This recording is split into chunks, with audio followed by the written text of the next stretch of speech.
శ్రీమాత్రే నమ. జై గురు దత్తాత్రేయ నమ.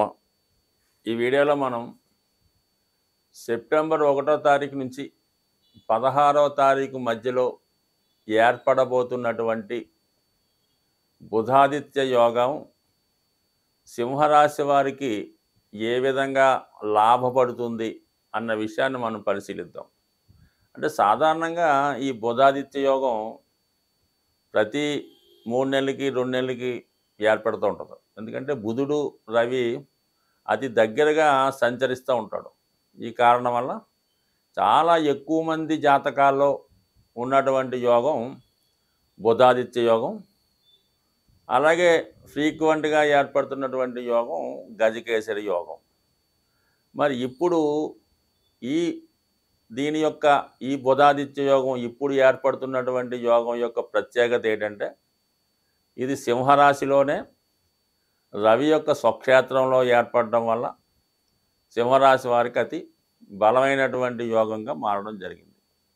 సో ఎప్పుడైనా ఒక గ్రహం శుభ ఫలితాలు ఇవ్వాలన్నా, మంచి ఫలితాలు కావాలన్నా, ఆ గ్రహం యొక్క ఒక స్పెషల్ స్టేటస్ అంటే ఒక ప్రత్యేకమైనటువంటి స్థితిలో ఉన్నప్పుడు ఆ గ్రహం తన సంపూర్ణ ఫలితాన్ని ఇవ్వడం జరుగుతూ ఉంటుంది. ఈ విధంగా మరి రవికి మిత్రుడైనటువంటి బుధగ్రహంతో కలిసి ఉండడం, అది రాశిలోనే ఏర్పడడం, మరి బుధుడు ఈ రాశి వారికి ధన లాభాధిపతి అవడం వల్ల మరి ఈ విధంగా ఏర్పడినటువంటి ఈ బుధ ఆదిత్య యోగం మిగతా లగ్నాలు మిగతా రాశుల వారికన్నా ఎక్కువ ఫలితం ఈ సింహరాశి వారికి ఏర్పడడం జరుగుతుంటుంది. అంటే ఇది ఒక సొంత యోగం లాంటిది ఈ రాశి వారికి. సెప్టెంబర్ 1 నుంచి 16 మధ్యలో ఈ యోగం ఉంటుంది. రవి స్వక్షేత్రగతుడై వలన మిత్రగ్రహంతో కలిసి ఉండడం వలన జాతకుడికి సెల్ఫ్ కాన్ఫిడెన్స్ పెరుగుతుంది. ఎటువంటి విషయాన్నైనా సునాయాసంగా సాధించగలం అన్నటువంటి అభిప్రాయం ఏడుతుంది. అటు విద్యారంగంలో ఉన్నటువంటి మేధావులకి, వ్యాపార వర్గంలో ఉన్న వాళ్ళకి చాలా వరకు ఈ సింహరాశిలో స్వతంత్ర వృత్తిలో ఎక్కువ మంది ఉంటారు. అది డాక్టర్లు, ఇంజనీర్లు, చార్టెడ్ అకౌంటెంట్సు, అడ్వైజర్సు, ఈ విధంగా ఉన్న వాళ్ళకి గతంలో కన్నా ఒక మంచి గుర్తింపు, వాళ్ళని గొప్పగా ప్రజెంట్ చేసుకోవడం, మార్కెట్లో వాళ్ళ యొక్క ఇమేజ్ ఎక్కువగా పెరగడం జరుగుతూ ఉంటుంది ఈ యోగ ప్రభావం వల్ల. మరి ఈ కారణం వల్ల కొంతమందికి ప్రభుత్వ ఉద్యోగాలు వస్తుంటాయి. ప్రభుత్వంలో నామినేటెడ్ పోస్టులు అంటే కొంతమంది కొన్ని సంస్థల్లో నామినేటెడ్ పోస్టులు వస్తుంటాయి. వారసత్వంగా పెద్దవాళ్ళు చేస్తున్నటువంటి ఉద్యోగాలు కానీ, వారి యొక్క పదవి కానీ ఈ సమయంలో రావడం జరుగుతుంటుంది. లేదంటే అనూహ్యంగా మీరు మీ కుటుంబ వ్యాపారాన్ని, అంటే ఇంతకాలంగా మీ తండ్రి గారో తాతగారో పెద్దవాళ్ళు వ్యవహరిస్తున్నటువంటి మీ కుటుంబ వ్యాపారాన్ని మీరు కూడా అందులో భాగస్వాములుగా మారడం కానీ, లేదా కంప్లీట్గా ఆ వ్యాపారాన్ని మీరు టేకప్ చేసి దాన్ని మీరు కొత్తగా ప్రజెంట్ చేయడం కూడా ఈ యోగం కారణమవుతూ ఉంటుంది. ఇక రాజకీయ రంగంలో ఉన్న వాళ్ళకి గుర్తింపు, విద్యార్థులకి వాళ్ళ ప్రతిభ కంపల్సరీ. ఇది పక్కన పెడితే ముఖ్యంగా ఆర్థిక పరమైన స్థితి, ముఖ్యంగా సింహరాశి వారికి ధన లాభాధిపతి ఒకడే అవుతాడు బుధుడు. అంటే ధనం సంపాదించాలన్నా, కుటుంబం వారసత్వంగా ధనం రావాలన్నా, కుటుంబ సభ్యులతో ధనం సంపాదించాలన్నా, ఏ విధంగా ధనం సంపాదించాలన్నా, దాన్ని దాచుకోవాలన్నా, దాన్ని ఖర్చు పెట్టాలన్నా బుధుడు బలం తప్పనిసరిగా ఉండాలి. ఈ బుధుడు ఇప్పుడు ధనస్థానం లాభాధిపతిగా రాశి అందే సంచరించడం, రవితో కలిసి ఉండడం వల్ల జాతకుడు తన స్వయం కృషితో, తన సామర్థ్యంతో ధనాన్ని సంపాదించే స్థాయిని కలిగి ఉంటాడనమాట. సో అది వ్యక్తిగత సంపాదన పెరుగుతుంది, కుటుంబ సభ్యుల సహకారం లభిస్తుంది. అది వారసత్వంగా, అంటే ఇప్పుడు కుటుంబ వ్యాపారం చేపట్టడం వల్ల ఆ విధంగా ధనం సంపాదించడం, అలాగే తనకు రావాల్సినటువంటి ధనం లాభస్థానంలో ఉండడం వల్ల ఆదాయం పెరగడం, కొత్తగా ఆదాయం ఏర్పడడం. అంటే బుధుడు ఏదన్నా 2 ఇస్తుంటాడు, మల్టిపుల్గా ఇస్తుంటాడు.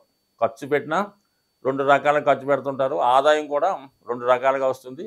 చాలామంది 2 రకాల ఉద్యోగాలు చేస్తుంటారు, 2 రకాల ఆదాయాలు వస్తుంటాయి. ఈ విధంగా ఈ బుధుడు డ్యూయల్ ప్లానెట్ అన్నమాట. అంటే కన్యా మిథున రాశులు ద్విస్వభావ రాశులు అవటం వలన ప్రతిదీ కూడా ఆ భావం యాక్టివేట్ అయినప్పుడు 2 విధాలుగా వారి యొక్క ఫలితాన్ని ఇవ్వడం జరుగుతూ ఉంటుంది. మరి ప్రస్తుతం ఈ విధంగా జాతకుడి యొక్క ఆదాయం పెరుగుతుంది, వ్యక్తిగత ప్రతిష్ట పెరుగుతుంది.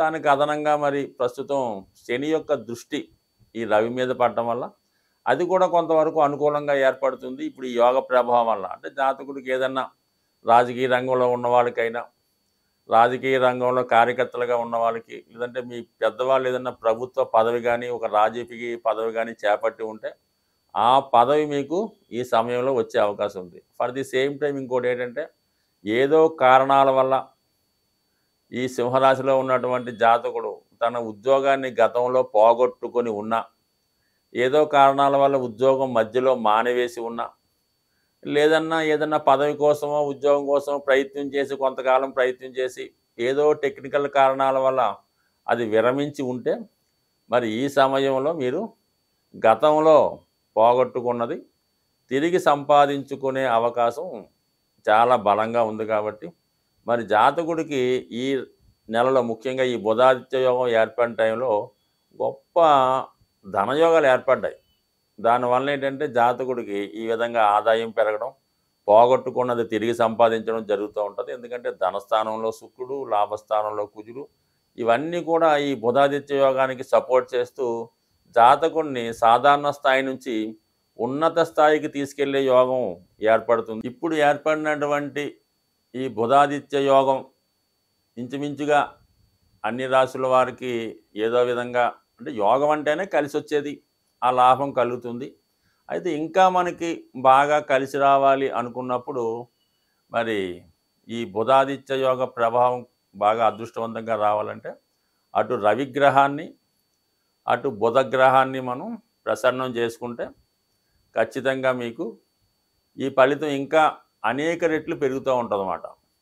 మరి బుధగ్రహ అనుగ్రహం వల్ల ఏంటంటే మనకి వ్యాపారం, విద్య, కుటుంబ సమస్యలు ఇవన్నీ లేకుండా ఉండాలి, మంచి బుద్ధి కలగాలి, మంచి ఆలోచన రావాలి, మనం ఎవరి చేత మోసపోకుండా ఉండాలి అనుకుంటే బుధుడు మరి విష్ణుమూర్తి యొక్క ఆరాధన వల్ల ప్రసన్నుడు అవుతాడు.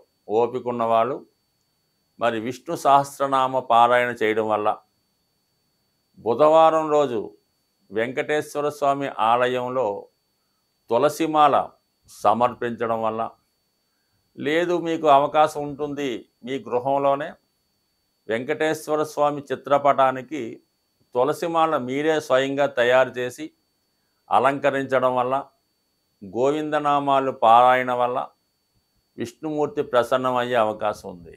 ఇంకా సులభంగా అంటే తులసి మాల మార్కెట్లో లభిస్తూ ఉంటుంది. ఆ తులసి మాల బుధవారం ధరించడం వల్ల బుధుడు మీకు అనుకూలిస్తూ ఉంటాడు.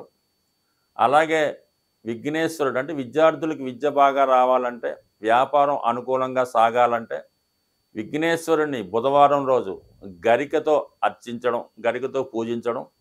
మరి ఆ పూజించినటువంటి గరిక మీ బుక్స్లో కొద్దిగా పెట్టుకోవడం కానీ, తల మీద పెట్టుకోవడం వల్ల కానీ ఖచ్చితంగా మీకు జ్ఞానోదయం అయి మంచి జ్ఞాపక శక్తి రావడం జరుగుతూ ఉంటుంది. మరి బుధుడు ఎటువంటి పాపగ్రహాలతో కలకుండా బుధుడు స్వచ్ఛందంగా ఉండాలంటే కంపల్సరీగా మీరు విష్ణుమూర్తి ఆరాధన, విఘ్నేశ్వరుడి పూజ చేసుకోవడం వల్ల అటు చదువులోను వ్యాపారంలో అభివృద్ధి కలుగుతుంది. ఇక రవి అన్నది ఆత్మకారకుడు. మరి ఆ కారణం వల్ల మీ కుటుంబంలో ఉన్నటువంటి పెద్దవారిని, అంటే తండ్రి, తాత, పెద్దనాన్నగారు లాంటి వాళ్ళు ఉంటే వారిని గౌరవించడం, మీరేదన్నా ఒక పని చేసే ముందు వాళ్ళకి నామమాత్రంగా చెప్తే చాలు, వాళ్ళు పర్మిషన్ తీసుకునేవాడు ఇప్పుడు ఎవడో లేడు. కానీ కనీసం తండ్రి గారు, మనం ఈ విధంగా నేనేదో గృహం కొనుక్కోవాలనుకుంటున్నాను, లేదంటే ఈ పని చేద్దాం అనుకుంటున్నాను చెప్పి వాళ్ళ యొక్క ఆశీస్సులు తీసుకుంటే 100% మీకు విజయం లభిస్తుంది. ఇంట్లో ఉన్నటువంటి తల్లిదండ్రుల్ని ఆదరించకుండా, వాళ్ళని లెక్క చేయకుండా మీరు ఎన్ని పూజలు చేసినా, ఎంత అనాథాశ్రమాలకి డొనేషన్ చేసినా, మీ అధికారులకి ఎంత బహుమతులు ఇచ్చినా ఎట్టి పరిస్థితుల్లో ఉపయోగం ఉండదు. ఇంట్లో పెద్దవారి యొక్క ఆశీస్సులు తీసుకోండి. వారి యొక్క ఆరోగ్యం కొరకు శ్రద్ధ తీసుకోవడం మంచిది. అంటే ఏదన్నా వాళ్ళకి ఇబ్బంది వచ్చినప్పుడు కనీసం ఏదో ఒక పారాసెటమాల్ ట్యాబ్లెట్ అన్న వాళ్ళు కొనివ్వడం వల్ల ఖచ్చితంగా మీకు రవి ప్రసరణ అవుతాడు. అలాగే మరి ప్రతిరోజు కంపల్సరిగా సూర్య నమస్కారం, ఆదిత్య హృదయ పారాయణ, మీ చుట్టుపక్కల ఉన్నటువంటి ఓల్డేజ్ హోమ్లో కానీ సీనియర్ సిటిజన్స్ అంతా ఒక చోట మీట్ అవుతుంటారు, వాళ్ళకి ఏదన్నా సత్కరించడం కానీ వాళ్ళ యొక్క యోగక్షేమాలు తెలుసుకోవడం కానీ ఇటువంటివి చిన్న చిన్న కార్యక్రమాలు వృద్ధులకి పెద్దలకి చేయడం వల్ల శని యొక్క అనుగ్రహానికి తద్వారా రవి యొక్క అనుగ్రహానికి తోడ్పడి విశేషంగా మీ యొక్క అభివృద్ధి కలిగే అవకాశం ఉంటుంది. స్వస్తి.